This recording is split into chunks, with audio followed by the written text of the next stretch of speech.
If you have followed our smartphone reviews here on YouTube, you may remember that for me personally, a phone has to offer something unique with its user experience to make it stand out from the crowd. I had such an experience when I looked at the Samsung Fold 5 in the end of 2023, and I have been intrigued by the whole concept of having a smartphone with two screens ever since. This sleek fella is the all-new Honor Magic V3, and if you ask me, they nailed the foldable for 2024. Folded, you get pretty much your standard high-end flagship experience with almost zero compromises, since the cover screen comes in your usual form factor. And unfolded, you can enjoy a simply massive canvas for all of your content. All of this comes in a chassis that is barely bigger than your average smartphone and is leaps and bounds ahead of the foldable competition.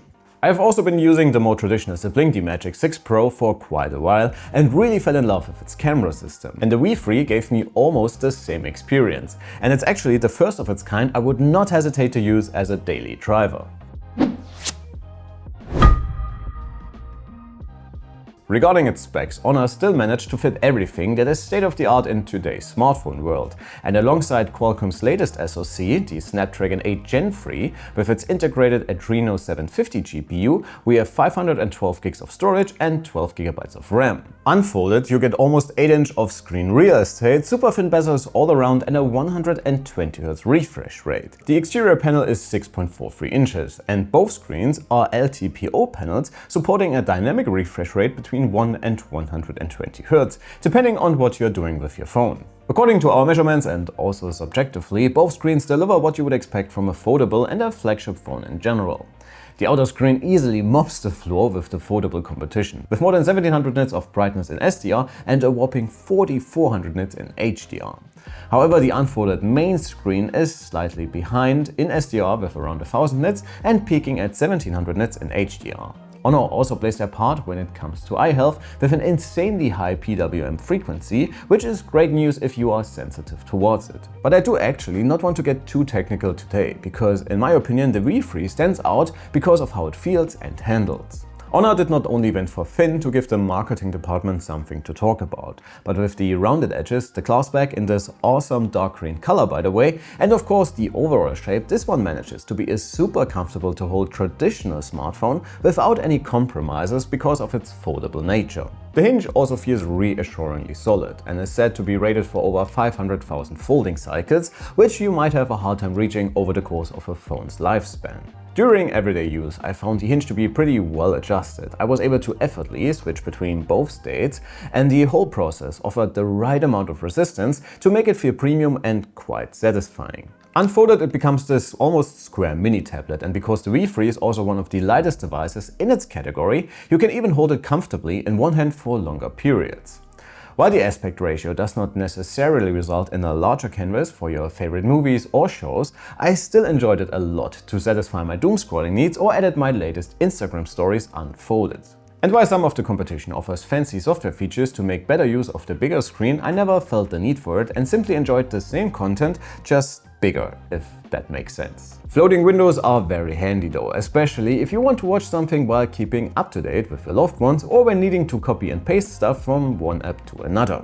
I also much more often use the V3 for productivity tasks such as writing emails or responding to your guys' comments, which I would usually never do on the phone.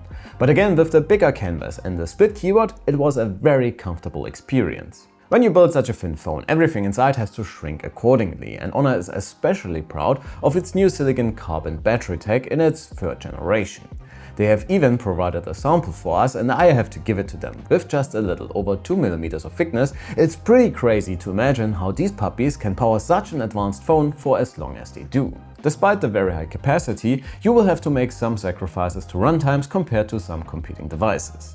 But I easily got through a full day of regularly using both screens on sunny days while taking a lot of pictures, with quite a bit of headroom left after I got home. Speaking about pictures, the Honor also gets quite the update in this regard, and while I am not a pixel peeper or care too much about resolution, despite being a creator, I would have no problem using this for all of my social content needs. And since I rarely use my smartphone pictures without at least a subtle grade on them, I really like the flexibility I got from the V3 to make the shots look like I wanted them to. And even this integrated filter by Studio Harcourt, which they introduced with the launch of the 200 series, impressed me quite a bit. In short, you should have quite a bit of fun with all three sensors in the Honor, and if you want to get into further detail or want to do a pixel level comparison with the competition, make sure to head on over to our website. Which leaves us basically with our performance results before we wrap things up. Again, personally, I think all of today's smartphones are basically fast enough for almost anything, and I never run into trouble with what I'm doing with the phone.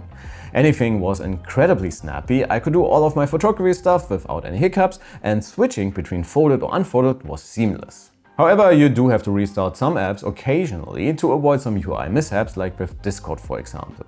My experience is especially impressive considering that the V3 runs its SoC slightly throttled, which becomes apparent in our performance testing where it trails a bit behind the competition. If you do need more computing grunt, you can simply activate performance mode to get what you would expect from Qualcomm's latest smartphone silicon.